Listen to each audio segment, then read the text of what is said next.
Hey everyone, Lyle here from West Tennessee Gold and Silver Exchange, and today I have this little collection of coins to look through.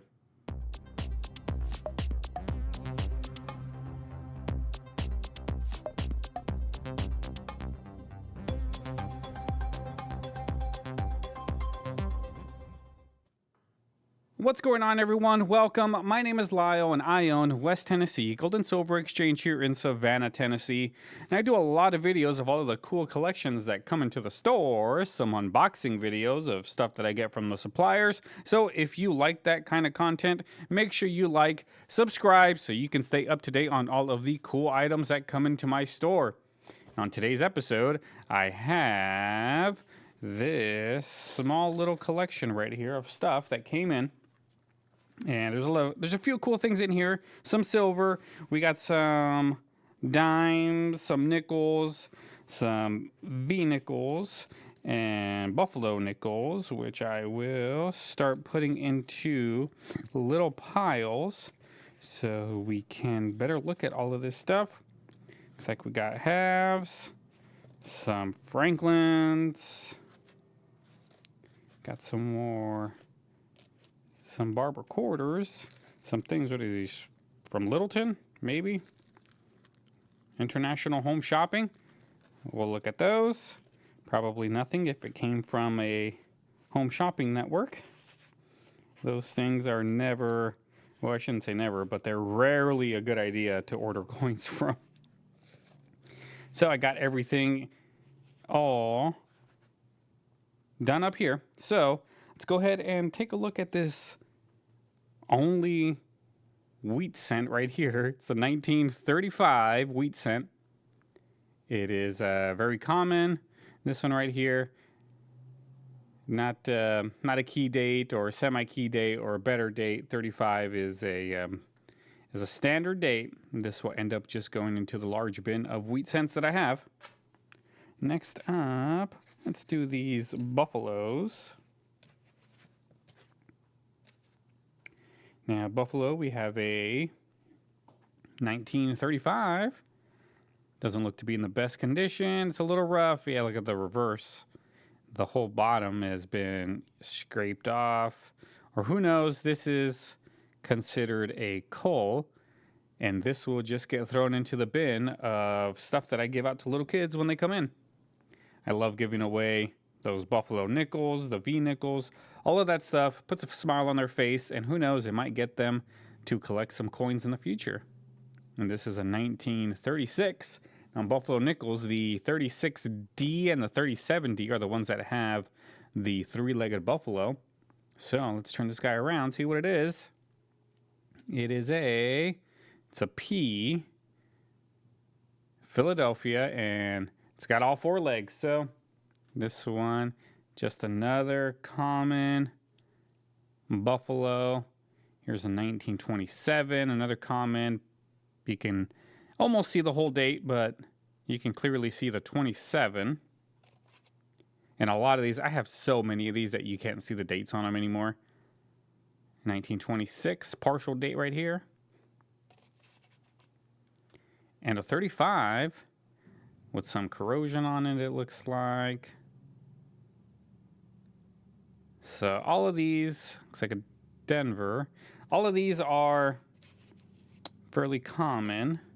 Let's check out these V nickels. Let me get them in order here. All right, so in V nickels, there's a few key dates that you don't want to look out for. One is the 1885, and 1896, those two, and the 1912S. Those are going to be the big ticket items when it comes to V nickels. 1905 common. There's an 1883 common. It's a 1897. 1888. A 1912.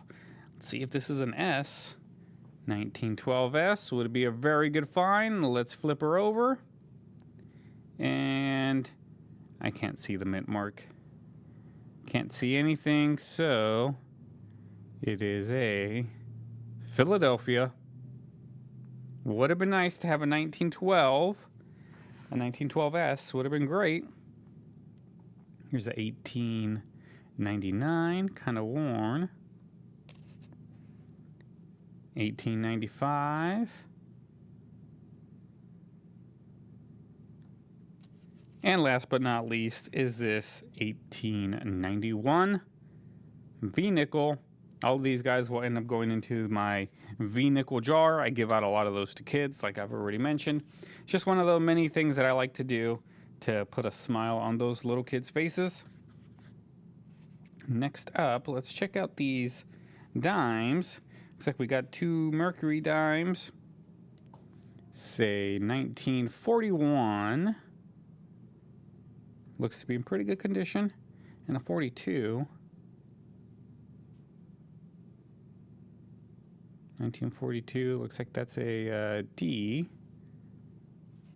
And we have a 1911 Barber dime in the mix. This one's got a few scratches, kind of worn. That's an S. 1911S. But unfortunately, it's got a lot of scratches. Not the best shape, but still a cool find. Next up, let's do these Franklin halves. We got a 1958 Franklin half. Looks to be in pretty good condition. Another 58. Don't look to be too bad. Will definitely still have full weight, it looks like. Last one is a 1954 Franklin half. All right, here, this one's an S. Mint marks right up there. Not bad. More junk silver stuff. Let's do the walkers next. We got a few walkers. 1942. This one doesn't look to be in the worst shape. Still has a lot of good detail on the dress, which is always nice to see. Still can see a lot of the stars. It's a 1942 D. It is a common one, but condition's not too bad. Here's a 1943.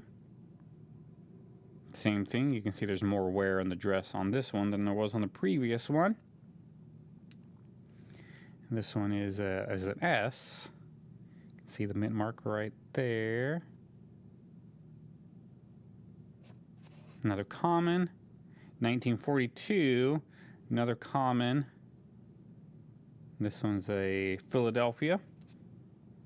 1940.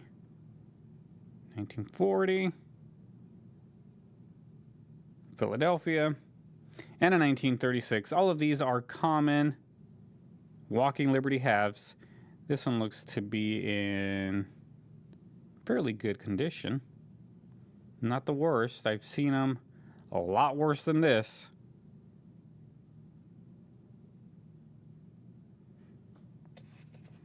There we go. Let's do these ones right here in these little bags.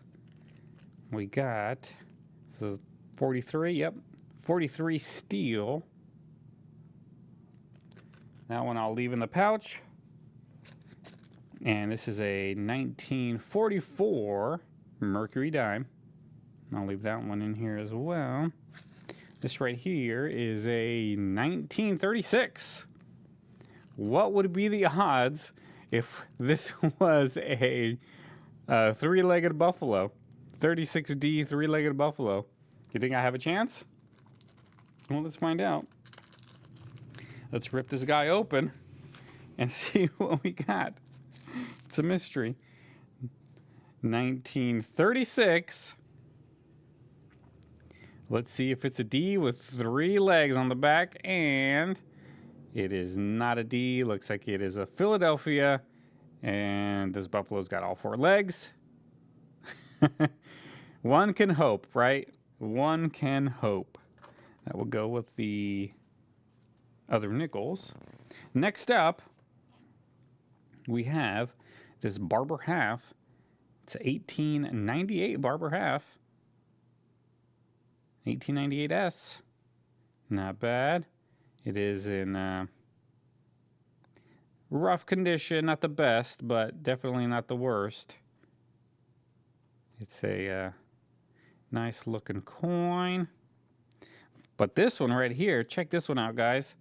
This is a 1914 Barber half. This is probably the best looking Barber half I've had in the store so far.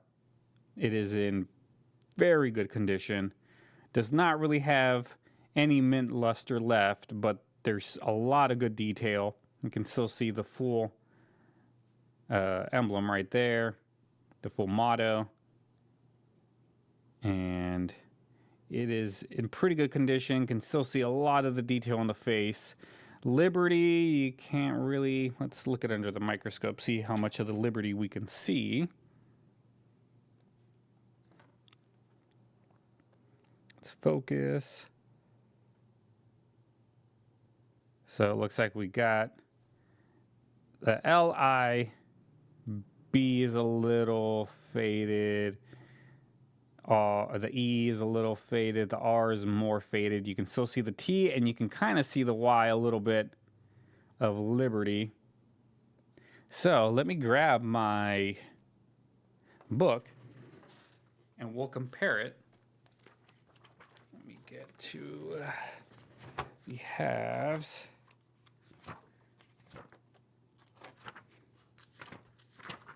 Should be in here. There it is. Now let's grab the Barber half, and we'll start with About Good. Looks to be better than About Good. Now let's go to Good. Looks to be better than Good as well. Let's go to Very Good. Very good. We're starting to see some better detail, but I think this coin still has much better detail than the Very Good. So let's move on to the Fine. Here's the Fine. Still looks like the coin does have better detail, but it's getting very, very close.